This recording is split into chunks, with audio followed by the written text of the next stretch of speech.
AP deputy CM Pawan Kalyan తన సొంత నియోజకవర్గ పర్యటనకు సిద్ధమయ్యారు. ఇవాళ పిఠాపురంలో ఆయన పర్యటించబోతున్నారు. ఇవాళ నుంచి 3 రోజుల పాటు ఆయన పిఠాపురంలోనే ఉండబోతున్నారు. ఇందుకోసం ఆయన ఇవాళ హైదరాబాద్ నుంచి బయలుదేరబోతున్నారు. నేడు గొల్లప్రోలులో పెన్షన్ పంపిణీ కార్యక్రమానికి హాజరు కానున్నారు పవన్ కళ్యాణ్. అనంతరం చేబ్రోలులోని నివాసంలో పార్టీ ముఖ్య నాయకులతో సమావేశమవుతారు.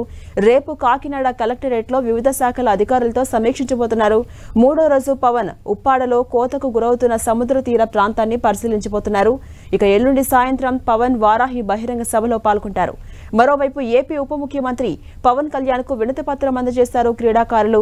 ఏపీలో క్రీడారంగం అస్తవ్యస్తంగా మారిందంటూ ఆవేదన వ్యక్తం చేశారు. క్రీడా సంఘాలు బాగుపడితేనే అత్యుత్తమ క్రీడాకారులు రూపొందుతారని, దానికి సరైన మార్గదర్శనం చేసేవారు అవసరమని విన్నవించారు. క్రీడలతో సంబంధం లేని వారి చేతికి క్రీడా సంఘాలను అప్పగించొద్దని వారు కోరుకున్నారు.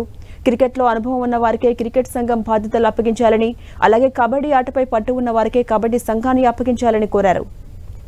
ఇక కొన్ని క్రీడా సంఘాలు రాజకీయ ఉపాధి ఆవాస కేంద్రాలుగా మారిపోవడం వల్ల క్రీడాకారులకు ఇచ్చే సర్టిఫికేట్స్ అంగడి సరుకుగా మారిపోయాయని ఆరోపించారు.